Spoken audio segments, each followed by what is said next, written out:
And I remember her calling me because the whole family had reached their breaking point. You were not where you were. The bills were piling up.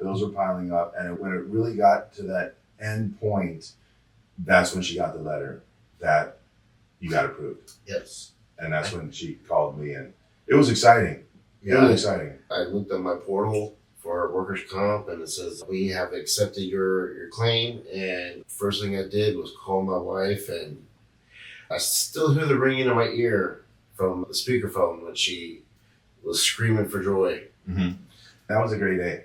Yes. So what do you feel, what was more important, the day that you got your claim accepted or having no, you don't answer that question.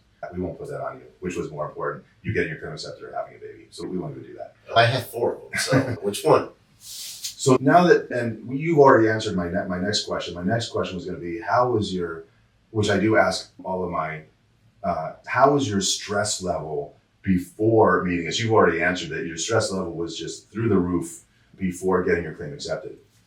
Now that we've got your claim accepted, your stress level, how's your stress level been since then? It's been normal. Just dealing with everyday things and not having to deal with the pain and the weakness. I'm still dealing with that, but not on a excruciating level. The bills are paid.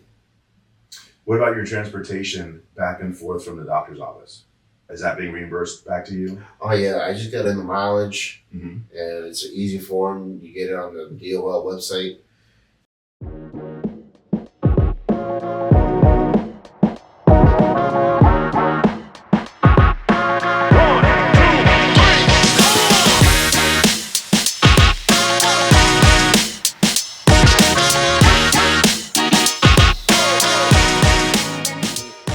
Welcome to the Back to Work Melbourne Podcast, where Dr. Dorfman is your federal workers' comp OWCP expert in Brevard County, Florida. In this podcast, you'll hear tips and tricks about the OWCP process, along with heartfelt patient testimonials from those we've helped get their claims approved. Tune in each week for insightful advice and inspiring stories that will guide you through your journey.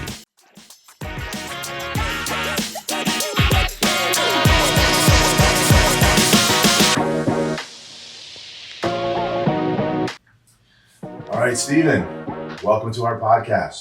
Thank you. I've been waiting a long time to interview you, and everyone will know why once we get into this podcast, but you're one of my favorite interviews for a specific reason.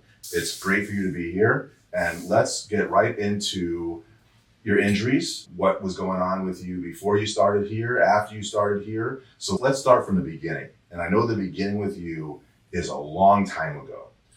When did you first injure yourself? And where do you work, by the way? I work at the Palm Bay West Post Office. Okay, like most of our patients, the post office. Yeah, I deliver your mail. I have such a renewed outlook on postal workers. I never knew until several years ago when I started treating federal workers' comp what goes into delivering the mail. Because we just see that square truck pull up to our mailbox and you see the person reach out and put the mail in. And we think, no big deal. I've never known how much goes into delivering the mail before it actually goes into our mailbox. You are the person who loads up your truck.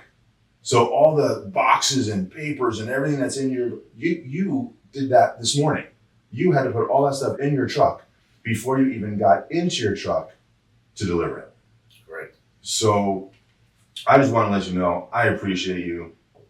I know at Christmas time, I stand outside my mailbox waiting for our postal person so I can give them presents because, again, I never knew how much goes into, for you, that one person delivering the mail. You do everything, putting everything, all those boxes and everything, and sometimes they're heavy, and gets into your mail truck, and then you deliver the whole thing. And all we see as normal people, all we see is that arm come out of the mail truck into our mailbox. That's all we see. And we don't know how much goes in addition to all the stress and aggravation that you go through with your supervisors and everyone else there. So I really appreciate you. Thank you. Anyway, back to the podcast. So approximately when did you injure yourself? 2015. 2015. So that's 9 years ago. Correct. Okay. What part of your body? Both my hands, Okay. my elbows, Okay. both sides of my elbows, actually. I Okay. got the outside and the inside. Did you injure yourself on one particular occasion? Were you doing something where you heard something pop? Or is this an injury that just over time of just doing the same thing over and over again for all these years, is that how you obtained your injury? It's just reciprocating. Just over time. Yeah, over Okay. time. It's just an aggravation of those elbows and the wrist from doing the same thing for years and years. Correct. The reason why I ask you that is because so many people feel that if you didn't injure yourself on one particular occasion, lifting a box and you heard a pop in your back, or lifting your arm to put mail somewhere and then you hear a pop or a tear in your shoulder, people don't know that there's two kinds of injuries. There's the injury that you injure yourself on one particular occasion, like I just mentioned, and then there's also all of those injuries that people suffer whereby you've just been doing the same thing day after day, month after month, year after year, and eventually your body says, I can't take this anymore. And then you start to feel the neck pain or the back pain or the elbow pain or the wrist pain or the numbness down your arms or a pain in your knee.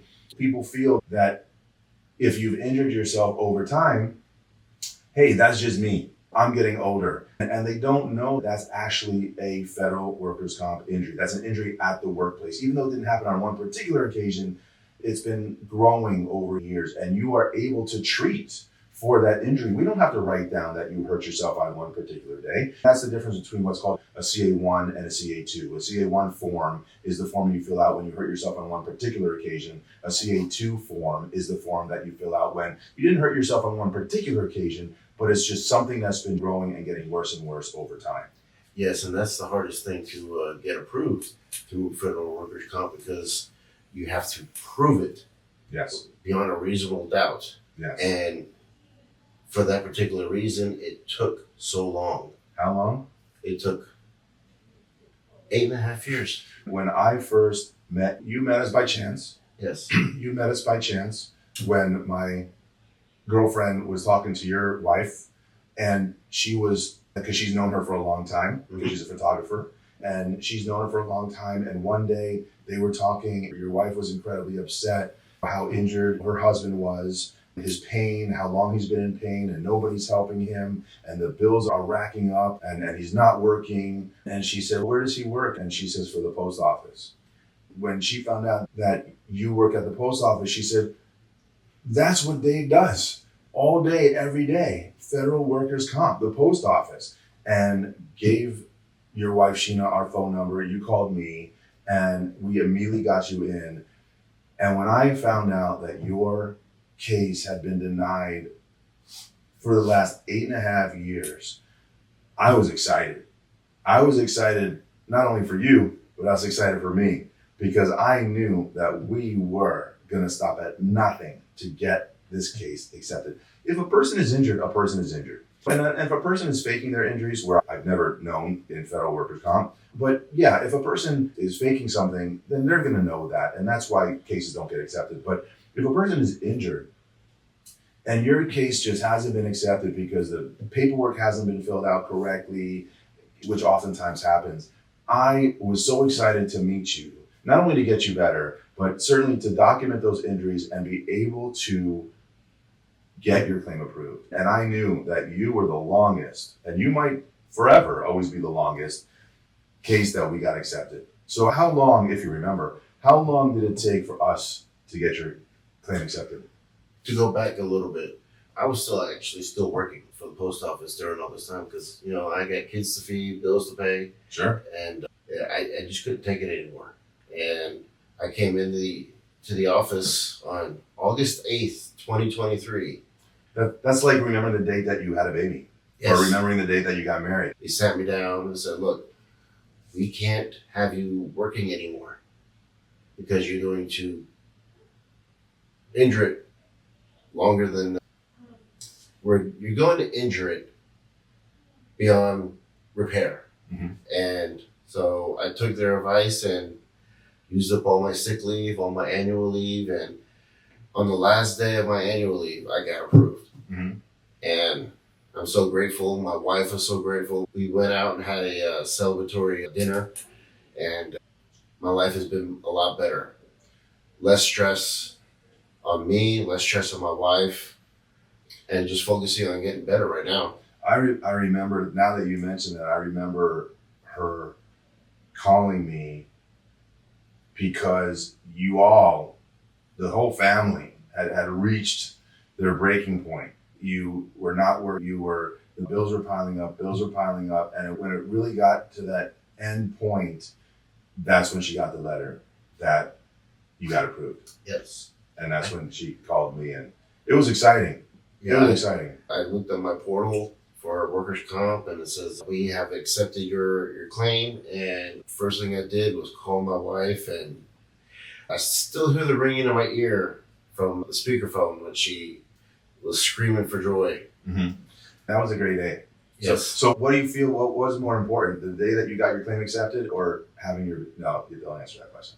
We won't put that on you. Which was more important, you getting your claim accepted or having a baby? So we won't even do that. I had 4 of them, so which one? So now that, and you've already answered my next question. My next question was going to be, how was your, which I do ask all of my, how was your stress level before meeting us? You've already answered that your stress level was just through the roof before getting your claim accepted.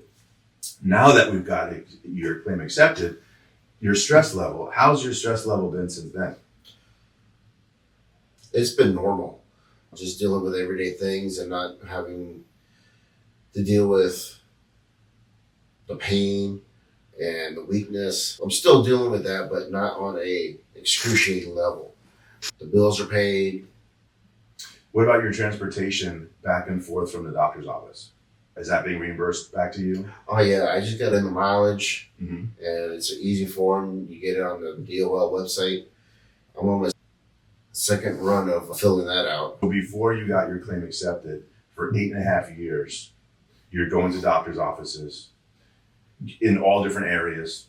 You're having to pay for your transportation, all that money out of your pocket for gas to get to all your different doctors. So for 8.5 years, you weren't going to the doctor. You were going to the doctors using your health insurance, Mm-hmm. but you're having to pay out of your pocket because your health insurance never pays 100%. So you're paying your co-insurance, your deductibles, just all the different bills that come to you after you went to the doctor's office. Medication, you're having to pay that out of your pocket. You're having to pay everything out of your pocket, including your transportation expenses, which when you go through federal workers' comp, once your claim is approved, all of that is paid. Now you're not paying any money out of your pocket. No. Because your bills are paid up at 100%. You're getting reimbursed for your travel expenses. Yes. And it's probably a whole lot less stress on the family. Oh yeah. The only thing I don't like doing is making that 30-minute drive, but the treatment here is excellent. And I come here twice a week and I leave feeling a little bit better. Good. We're going to continue getting you that little bit better because you've had this injury for so long before we started. Mm-hmm. So it just doesn't happen overnight. It's just something that we continue to get you better and better. We're able to refer you out to other doctors, things that we can't do. So we're able to refer you on over to orthopedic doctors, which gets accepted. We're able to refer you for diagnostic testing like MRIs and CT scans and things like that. That gets accepted. Once we get your case accepted, which we did, then everything begins to like it was always supposed to, whereby you do have great insurance through the federal workers' comp program. Yes. You just need to get it accepted, and which means you need to go to the right doctors like us at Federal Injury Centers. And now everything is moving forward. We're getting you the right care, but now it just takes time to get you better. Yes. And I'd like to add that for those 2 months that I was coming here before I got accepted, they took it upon themselves to still treat me and not get paid for it because they knew that they were going to get approved. Correct. So I was grateful for that. We are grateful for our federal workers' comp patients, and we know it's going to get approved. And I didn't become a doctor to just treat patients who have insurance. If I'm able to help you with the education that I have and with the different providers that we have here in the office, if someone needs help, we're here to help you, regardless of being able to pay for it. With the federal workers' comp program, I know we're going to get your case accepted. I was so excited when I met you because it was going to be so much fun getting your case accepted after 8.5 years. And I knew that it was gonna happen. It was just a matter of time. So we just started treating you, and hey, whenever it happens, if it happens in a couple of months or if it happens in a couple of years, I didn't care, because we were not gonna sleep until your case got accepted, because there's no reason for it to not get accepted. There was no reason for it not to get accepted at the beginning. There was no reason for it not to get accepted now. And we were just not gonna sleep until we got your case accepted. And luckily, it only took a couple months because we couldn't afford much less sleep. But I was just so excited when your case got accepted. And now we just continue to treat you and get you better. Speaking of sleep, I had trouble sleeping with all this tingling and Sure. all this. And my wife, I would always hit her in the side of the head because I couldn't feel my arms. I'm glad that I'm able to sleep. I'm sure she's glad that And I'm now able to she's sleep. not getting hit in the head anymore. Probably not, but she hasn't told me anything. Okay. It was great talking to you. I want to do another podcast when you're 100% better, but I'm glad you're here today. I was so excited when we first started doing these podcasts because I wanted you to be one of our patients that we interviewed, because 8.5 years is a long time not to get your case accepted. And I don't know, through all my next years doing this, I don't know if I'm ever going to have another patient who had to have wait that long, but it just made us feel so good that we were able to do that for you. If you do find one, I want to interview them. All right. It was nice to see you.